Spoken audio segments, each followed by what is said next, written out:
Hi, I'm sci-fi and fantasy author Michael LaVoice, aka LaVoice in your head. And I'm finna talk nerdy with you.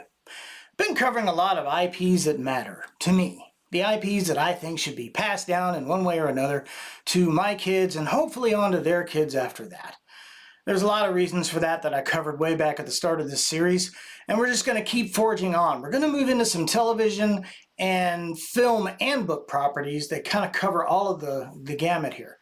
Going to start with a television property that a lot of people are familiar with. Once again, something that used to be on its own but is now owned by the Kingdom of the Rat, Disney. Talking about the Muppets. No, I don't mean that cringe freaking TV show where they tried to imitate the Office mockumentary style. I mean the original Muppet Show. One of the most beloved shows of all time. And for that matter, most of the Muppet movies. We'll just lump them all together. There are some genuinely brilliant performances from these folks. Some real gems. My favorite Christmas movie of all time, which I also share with pal David Batterina, Emmett Otter's Jug Band Christmas, which I force my kids to watch or at least hear from the other room once a year during the holidays. So if you haven't had a chance to go look at clips from the old Muppet Show, you really ought to.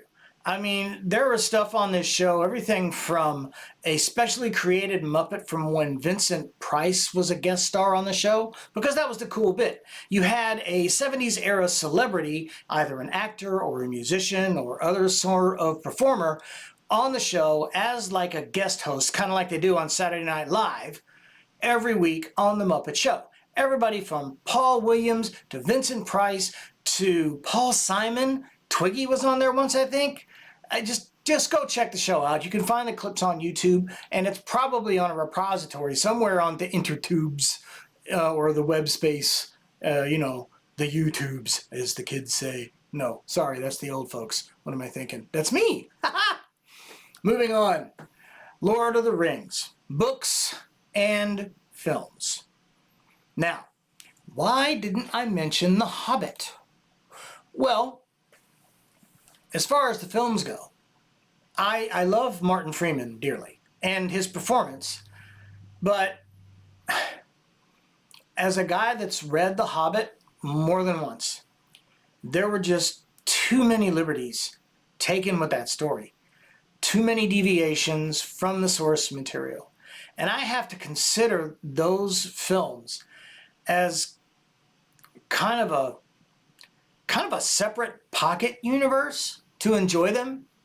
Now, the Lord of the Rings films, though also guilty of taking some dramatic license, at least tried to stick to the source material and didn't invent characters out of thin air that were not even in the books. I mean, we enjoyed the LRTR films over many a Christmas and spring breaks for decades before most of the kids moved out.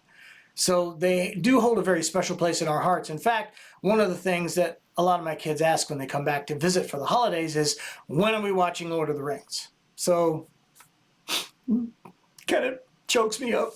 I like that. Moving on, back into sci-fi, Doctor Who. Now, this IP matters to me. I first got into it when the BBC revived the show with Chris as the Doctor, and right after him, after one season, David Tennant. Now, I liked all the Doctors, even Capaldi, but for my money, Tom Baker is the Doctor with the scarf. He became my all-time favorite.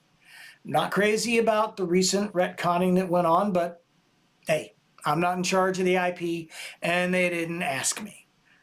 Your mileage may vary, but if you like serious time travel shenanigans, along with great lessons on what it means to be a hero who actually fixes things and doesn't necessarily resort to violence, Doctor Who is the IP for you.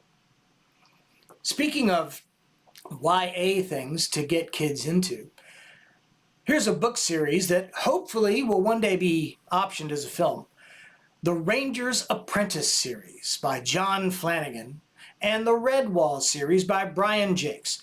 Now, Jakes has seen Redwall turned into an animated series on PBS. I've seen that, and that was done very well.